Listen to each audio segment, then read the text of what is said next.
Hey guys, Boris the midwife here. Guys, this video is actually a request video.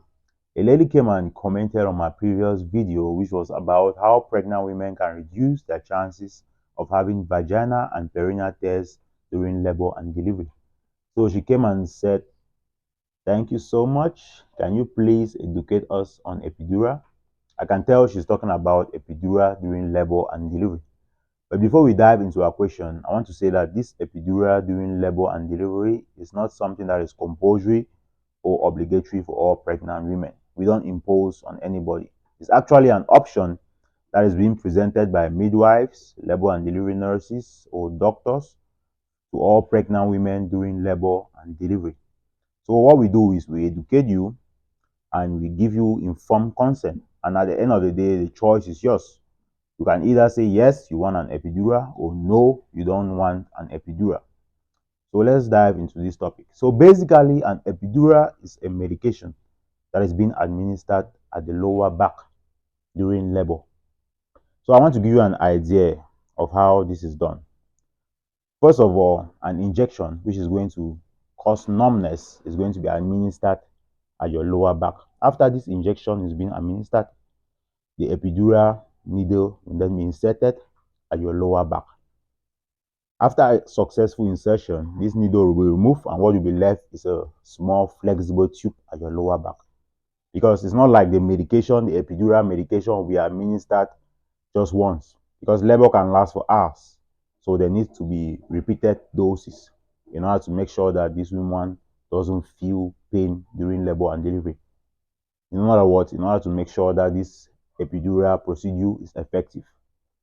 So another important thing you should know about an epidural is that after successful administration of the first dose of this epidural medication, you're going to start feeling its effects in about 10 to 15 minutes.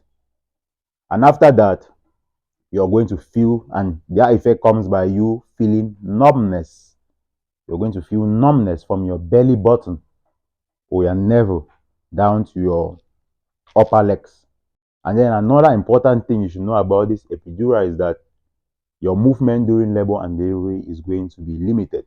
You won't move like other pregnant women who are not on epidurals. They are able to stroll, go up and downstairs, go to the bathroom, but you, no, not your case. You're going to be in bed. You'll be able to move in bed. You'll be able to move in bed, but your movement will really be limited. So one of the side effects, which is important, it's always good to talk about the side effects of anything. The side effects are itchiness. Yes, you can feel some itches. And you can also have headache or maybe lightheadedness. But don't bother.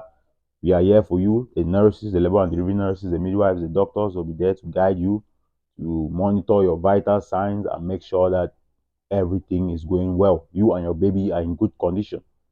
And when it comes to this epidural, it is advisable that women should receive it during the onset of labor. It's not given when a woman is at 9 or 10 centimeters. It's not really recommended. So women, it's advisable that women should take this epidural early during labor. And after this medication has been administered, you're going to, what you feel during labor is pressure during labor and delivery. When your baby is about coming out, you don't feel pains. That's the importance or the benefit of an epidural. You don't feel those mind-blowing labor pains. You don't. You actually feel something coming out of you, which is your baby, in the form of pressure. You feel pressure down there at your pelvic region, your vagina. You actually feel pressure. It's after the effects of the epidural have wear off that you can actually feel that pain.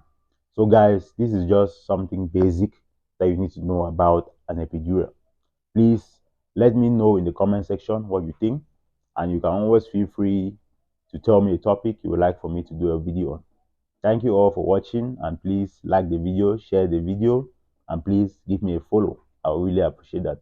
Thank you guys, and see you all in my next video.